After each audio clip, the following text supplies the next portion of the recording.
श्री गिरिराज गोवर्धन ये कोई शिलाखंड नहीं है। इनको शैल मत समझिएगा, इनको पर्वताकार मत समझिएगा। समझो नहीं शैल इन्हें, यह तो हरि हैं, हरिदासों में वर्य हैं। बिन ब्रह्म विरागी मुनित इन्हीं की टेरते में किन्हीं चरण धरे हैं। साक्षात हरि हैं, हरिदास वर्य हैं श्री गोवर्धन नाथ। अब एक प्रश्न यहां उठता है कि गोवर्धन को, गिरिराज को हरि भी कहा गया है और हरिदास वर्य भी कहा गया है।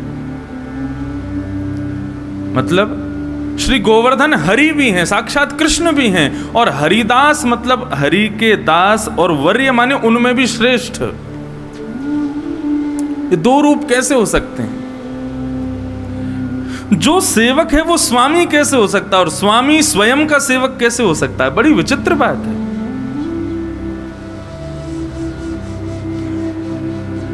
बहुत सावधानी से सुनिएगा। श्री गिरिराज जी ब्रजमंडल में विराज रहे हैं, इसके पीछे अनंत कथाएं हैं। बहुत अलग अलग ग्रंथों में अलग अलग कथाएं, अलग अलग संतों के अलग अलग भाव हैं। लेकिन हरि और हरिदास वर्य, ये दोनों भेद स्पष्ट करने के लिए एक कथा हम आपको सुनाते हैं। सबसे पहले ये हरिदास वर्य क्यों हैं, भगवान के सेवक क्यों हैं, और फिर ये हरि कैसे बन गए?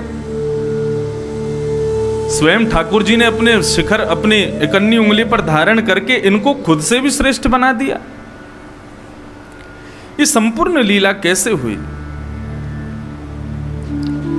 प्रभु श्री राम जब लंका प्रस्थान कर रहे थे, तो उस समय समुद्र पर जब बाण संधान किया, तो समुद्र ने प्रकट होकर के कहा, प्रभु आपका यश इसमें नहीं है कि आप समुद्र को सुखा दो, क्योंकि समुद्र सूख गया, कितने सारे मछलियां, कितने सारे जीव जंतु अनाथ हो जाएंगे, मर जाएंगे। आपका यश इसमें है कि आप सेतुबंध बनाइए, समुद्र को भी लांग जाइए, तब आपकी कीर्ति का गान होगा, तब आपके यश का गान होगा। तब समुद्र ने बताया, आपकी बानर सेना में नलनील हैं, जिनके हाथों के स्पर्श से पत्थर तैरने लगते हैं, उनके गुरुजी का श्राप है, क्योंकि नलनील बड़े ही उपद्रवी बालक थे अपने गुरुकुल के। अपने गुरुजनों के शालिग्राम को नदी में फेंके आते थे, तो गुरुजी ने शापित कर दिया, बोले आज के बाद तुम किसी भी पत्थर को छुओगे वो डूबेगा नहीं। तो समुद्र देव ने ये बात राम जी को बताई और कहा कि नलनील की सहायता लेकर के आप पत्थरों का एक सेतुबंध बनाइए, और ये जो बाण आपने संधान किया है, इसको आपने प्रत्यंचा चढ़ाई है, इसको किसी पर्वत खंड पर छोड़ दीजिए। एक दैत्य रहता है, उसको मार दीजिए पर्वताकार में, वो टूट टूट करके गिरेगा, उसी से सेतु बनाइए। तो इस प्रकार से जब सेतु बनाने के लिए चले, तो जामवंत जी बोले भैया पत्थर कम पड़ेंगे। सबको कहा चारों दिशाओं में जाओ और जाकर के और पर्वत शिलाएं लेकर के आओ, पत्थर शिलाएं लेकर के आओ।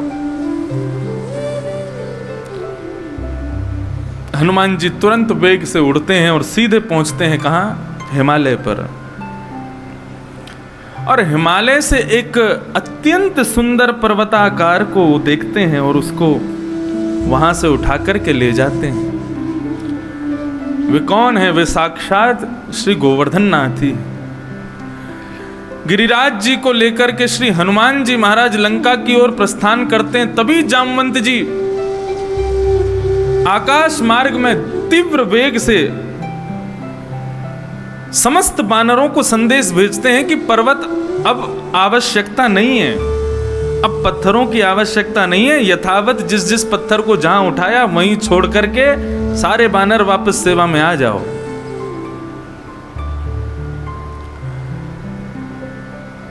श्री हनुमान जी महाराज ब्रजमंडल के ऊपर से लंका की ओर प्रस्थान कर रहे थे।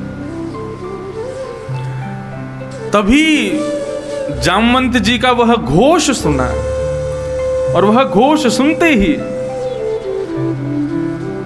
श्री गिरिराज जी को यथावत स्थान पर विराजमान करने का उन्होंने मन बनाया। जैसे गिरिराज जी को नीचे लेकर के आए तो श्री गिरिराज जी रोने लगे। बोले कि हनुमान जी आपने हमारे साथ अच्छा नहीं किया। हनुमान जी बोले हमने क्या किया? बोले हमको ये प्रलोभन दिया था आपने कि ठाकुर जी की सेवा में आप हमको लेकर के जा रहे हो, और इस प्रलोभन से हमारे माता पिता भाई बंधु परिवार, हमारा क्षेत्र बढ़िया ठंडा हिमालय, वो सब आपने हमारा छुड़वा दिया, और यहाँ निर्जन वन में ला करके हमको छोड़ दिया। आप ना तो ठाकुर जी की सेवा में हमको ले जा रहे हो और हमारे परिवार से भी हमको दूर कर दिया। हमने क्या बिगाड़ा था आपका? या तो हमको सेवा में लेके चलो या फिर हमको वापस घर छोड़ के आओ। हनुमान जी बोले सेवा में ले जाने के लिए वहां सेवा की जरूरत तो हो, जरूरत है ही नहीं तो फिर क्या करें? तो वापस घर छोड़ के आओ। बोले सुन नहीं रहे हो? जामवंत जी कितने वेग से बुला रहे हैं, अभी जाना पड़ेगा। अगर तुमको छोड़ने वापस गए 1 दिन पूरा लग जाएगा। अब तो गिरिराज जी ने हाथ पकड़ लिया हनुमान जी का, मैं जाने नहीं दूंगा तुमको, या तो मुझे वापस छोड़ के आओ या तो सेवा में लेके जाओ, नहीं तो मेरे साथ रहो यहीं पे। आपने मेरे साथ गलत किया, मैं भी आपको सेवा में नहीं जाने दूंगा। हनुमान जी महाराज बड़े व्याकुल हो गए, क्या करें। तभी हनुमान जी समाधिस्थ होकर के बैठे और श्री रघुनाथ जी से प्रार्थना की, प्रभु कैसे भी इस पर्वताकार से मेरे को मुक्ति दिलवाइए, मुझे आपकी सेवा में पहुंचना है और वो बहुत जरूरी है, नितांत जरूरी है। वहां समुद्र के किनारे बैठे रघुनाथ जी ने अपने नेत्र बंद किए और हनुमान जी को द्वापर युग की संपूर्ण लीला का दर्शन करा दिया। जैसे हनुमान जी ने संपूर्ण लीला का दर्शन किया, वे तो महाराज आंख खोल करके नृत्य करने लगे, बार बार गिरिराज जी को प्रणाम करने लगे। अरे भैया तेरी सेवा स्वीकार हो गई। बोले कैसे सेवा स्वीकार हो गई? बोले देख तेरे को बस कुछ दिन और तपस्या करनी है। ये निर्जन वन जरूर है, लेकिन हिमालय के जितने भी खंड हैं उनमें सबसे ज्यादा पूजनीय तुम माने जाओगे। बोले क्यों? बोले देखो हिमालय के जितने भी पर्वत हैं वे सब समुद्र में डाले जा रहे हैं, नमकीन जल में उनको डाला जा रहा है, और उनके ऊपर से भगवान केवल एक क्षण के लिए निकल करके लंका पहुंचेंगे। एक क्षण का स्पर्श मिलेगा और वो भी ऊपर वाले पत्थरों को मिलेगा, नीचे जो समुद्र में डूबे उनको क्या सुख मिलेगा? बोले हाँ बात तो सही है। बोले लेकिन तुझे जो सुख मिलेगा वो किसी पर्वत को नहीं मिलेगा। बोले क्यों? बोले विश्व भर के पर्वत पहुंचे आज लंका सेतु में, लेकिन सब पर भगवान चल करके जाएंगे, लेकिन तू एकमात्र पर्वत होगा पूरे विश्व का जिस पर ठाकुर जी चलेंगे नहीं, इकन्नी उंगली पर अपने ऊपर धारण करेंगे। और एक आध मिनट एक आध क्षण के लिए नहीं, 7 दिन 7 रात्रि पर्यंत अपने मुकुट के भांति ठाकुर जी तुझे अपनी इकन्नी उंगली पर धारण करके रखेंगे। गिरिराज जी तो प्रसन्न हो गए, बोले तेरी सेवा स्वीकार होगी, तू चिंता मत कर। गिरिराज जी तभी से तपस्या करने लगे, तपस्या में बैठे हैं, इंतजार कर रहे हैं कब रघुनाथ जी कृष्ण बनकर के आएंगे और कब अपना कोमल स्पर्श मुझे प्रदान करेंगे। तो ये तो रही हरिदास की कथा, इसलिए वो हरिदास हैं, लेकिन फिर वो हरि कैसे बन गए? बोले जब भगवान कृष्ण ब्रजधाम में पधार रहे थे तब भगवान ने आकाशवाणी की, सब देवताओं को सब देवियों को आदेश कर दिया, वसुदेव गृहे साक्षात, वसुदेव के घर में साक्षात भगवान पुरुष पर, साक्षात भगवान पुरुष बनकर के जा रहे हैं, कृष्ण बनकर के आ रहे हैं। तो समस्त देवी देवताओं को कहा कि आप लोगों को यदि कृष्ण लीला का सुख चाहिए, वृंदावन ब्रजधाम में जाकर के अपना अपना स्थान ग्रहण कर लो। तो उस समय कोई देवी देवता गैया बछड़ा बछिया सबके रूप में आ गए, कोई वृक्ष बन गए, कोई गोपी बन गए, कोई ग्वाल बन गए, सब लोगों ने अपने अपने रूप धारण किए। तो मैं कथा में बताया करता हूं। उस समय ब्रह्मा जी गए, बोले हम कहां जाएं? तो बरसाना पर्वत में आकर के ब्रह्मा जी विराजमान हो गए, नंदगांव पर्वत में आकर के साक्षात शिव विराजमान हो गए। तब नारायण जो कि साक्षात कृष्ण स्वरूप ही हैं, ठाकुर जी अपने पूर्ण ब्रह्म रूप से तो कृष्ण बनकर के यहां पर विराज रहे हैं और संसार की सृष्टि भी करनी है, उस रूप से वैकुंठ में विराज रहे हैं। तो जो संसार की सृष्टि करने वाला नारायण का स्वरूप है, उसने सोचा मैं कहां जाऊं, यज्ञ भोगता हूं, अत्यंत पवित्र स्थान चाहिए मुझे। तो तब पूरे ब्रजमंडल में उन्होंने खोजा कि सबसे पवित्र एक शिलाखंड, एक पर्वत है जो कि युगों से तपस्या कर रहा है, गोवर्धन। ठाकुर जी का सबसे बड़ा हरिदास है। नारायण ने विचार किया इससे पवित्र स्थान पूरे ब्रज में कहीं नहीं है, तो नारायण आकर के स्वयं हरि आकर के स्वयं विष्णु आकर के गोवर्धन में विराजमान हो गए, तभी हरिदास बन गए साक्षात हरि। ये हैं गोवर्धन, हरि और हरिदास वर्य दोनों रूपों में विद्यमान है।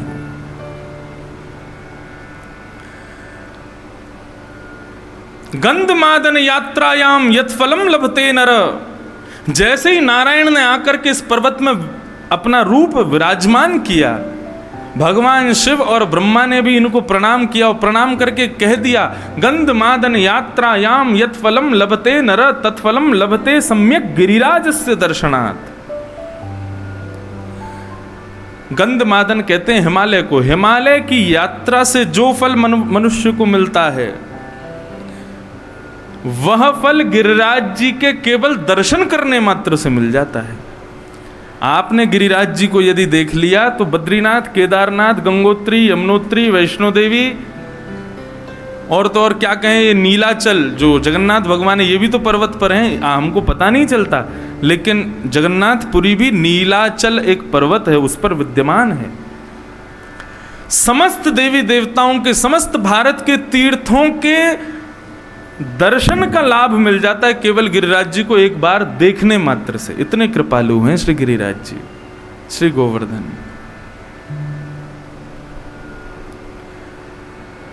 ऐसे श्री गोवर्धन नाथ। गोपियां कहती हैं गिरिराज जी के लिए, हंताय मत्रिबला हरिदास वयो यद राम कृष्ण चरण स्पर्श प्रमोद किमानं तनोति सह गो गणयोस्तयोर्यत् पानीय शूय बलकंदर कंदमूल। हरिदास वर्य जो गिरिराज जी का नाम है, सब लोग बहुत सावधानी से सुनिए। आज हमारे लाल जी पधारेंगे तो उससे पहले आप सब खूब उत्साहित रहिए, खूब आनंदित हो जाइए। लाल जी जब पधारें तो आप सबके मुखमंडल को देख के उनको सुख मिलना चाहिए कि हाँ, बोर नहीं हो रहे हैं, सबरे खूब आनंद में हैं, उत्साह में हैं। भाव से कथा सुनो। ये नवीन नवीन भाव हर कथा में कहने को नहीं मिल पाते, केवल ये विमर्श है। और एक और बात बताएं, ये स्थान का प्रभाव है। हमारे वृंदावन में जब भी कथा होती है, कुछ ना कुछ नवीन मुझको भी मिलता है। वृंदावन का ये प्रभाव है, क्योंकि यहाँ नवनीत ही प्रकट होता है और उसी को ठाकुर जी चोरी करते। इसलिए यहाँ के भावों को बहुत ध्यान से सुनिए। श्री गिरिराज जी हरिदास वर्य हैं, ये कभी भूलते नहीं हैं। वे भले ही द्वापर में हरि बन गए, लेकिन फिर भी अपनी हरिदास वर्यता यानी कि अपना जो दास प्रभाव है उसको परिपूर्ण रूप से करते हैं, निभाते हैं। गोपियों ने इस बात का उत्तर दिया। गोपियां कहती हैं कि ये गोवर्धन जो है ये षोडशोपचार से कन्हैया की सेवा करता है। बोले किस प्रकार से? षोडशोपचार कैसे करते हैं? बोले देखो, कन्हैया जब भी अपनी गैया चराने, अब जो गिरिराज जी हमको दिखते हैं, ये गोवर्धन पर्वत का शिखर दिखता है हमको। गर्ग संहिता में वर्णन है कि श्री गोवर्धन कितने विशाल हैं।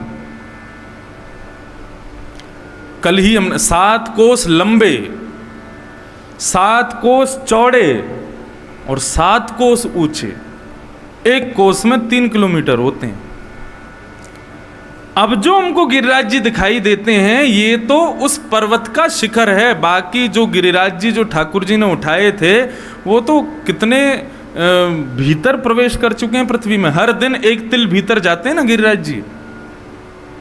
ऐसा कहते हैं जिस दिन पूर्ण गिरिराज जी समा गए उस दिन प्रलय आ जाएगा, पृथ्वी नष्ट हो जाएगी। तो गिरिराज जी साधारण छोटे, इतने छोटे पर्वताकार नहीं थे उस समय जब ठाकुर जी ने लीला की। गर्ग संहिता में वर्णन है, बड़ी बड़ी गुफाएं गिरिराज जी में, बड़े बड़े झरने गिरिराज जी में। ठाकुर जी को अत्यंत सुख गौ चारण का कहाँ मिलता है? बोले गोवर्धन पर्वत पर मिलता है। क्यों? बोले पीने को जल देते हैं, षोडशोपचार से सेवा करते हैं ठाकुर जी की, पीने को जल देते हैं ठाकुर जी को। अच्छा, केवल ठाकुर जी की सेवा नहीं, ठाकुर जी के साथ में आए हुए सारे बछड़ा बछिया सब ग्वाल बाल सबको सुख देते हैं। और क्या करते हैं? बोले ठाकुर जी के संग आए छोटे छोटे बछड़ा बछियाओं को हरी हरी घास देते हैं, सुंदर सुंदर पत्ते देते हैं खाने के लिए। कंदरा, कंदरा यानी कि गुफाएं प्रदान करते हैं। कभी बारिश हो जाए, मेघमालाएं आ जाएं तो भगवान समस्त बछड़ा बछियाओं के साथ में गुफाओं में प्रवेश कर जाते हैं, शेल्टर देते हैं ठाकुर जी को।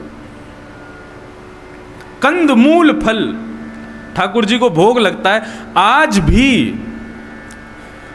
भी बंधुओं वृंदावन की परंपरा के समस्त मंदिरों में ठाकुर जी का उत्थापन होता है इसी समय। ये 4 बजे 5 बजे ठाकुर जी के सब मंदिर खुल गए होंगे। अब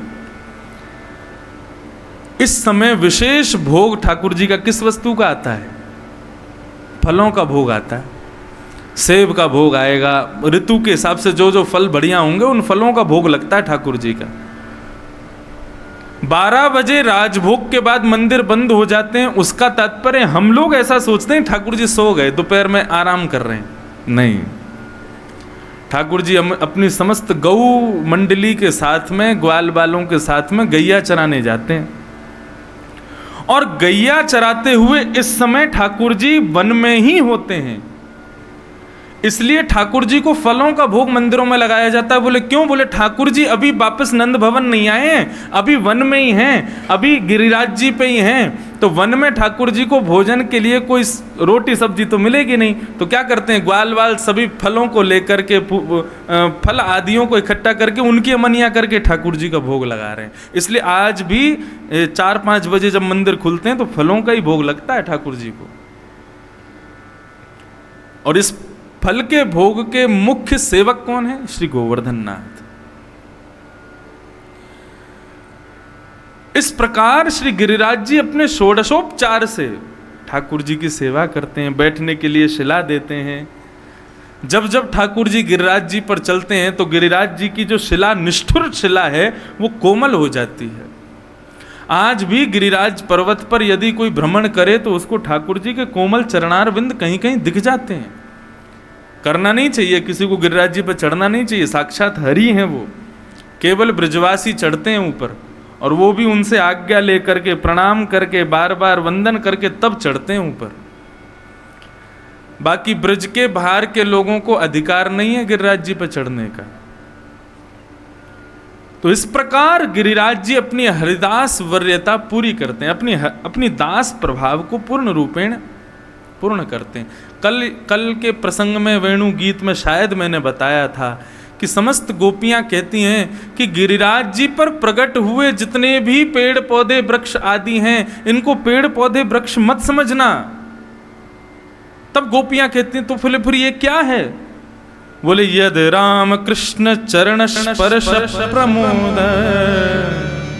बोले बलराम जी और श्री कृष्ण जब अपने कोमल चरणार बिंदों से श्री गिरिराज पर्वत पर प्रवेश करते हैं, उनको अपना स्पर्श प्रदान करते हैं, तो ठाकुर जी के कोमल स्पर्श से गिरिराज जी के रोए खड़े हो जाते हैं। वो रोए ही वृक्ष के रूप में, वही रोए ही पल्लव के रूप में विद्यमान है श्री गोवर्धन पर्वत पर। गुसाई जी आगे आके बैठो, आगे आ जाओ।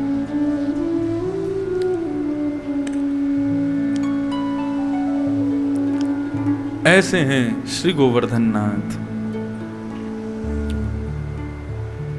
जय हो। इसीलिए गाते हैं, तलेटी गोवर्धन की रही, तलेटी गोवर्धन की रही, तलेटी गोवर्धन की रही, तलेटी गोवर्धन की रही। तन पुलकित ब्रज रज में लोटत, पुलकित ब्रज रज में लोटत, तन पुलकित ब्रज रज में लोटत, तन पुलकित ब्रज रज में लोटत। गोविंद कुंड में नहीं है, गोविंद कुंड में नहीं है, गोविंद कुंड में नहीं है, गोविंद कुंड में नहीं है। तरटी रसिक प्रीतम हित चित की बात है, रसिक प्रीतम चित की बात है, रसिक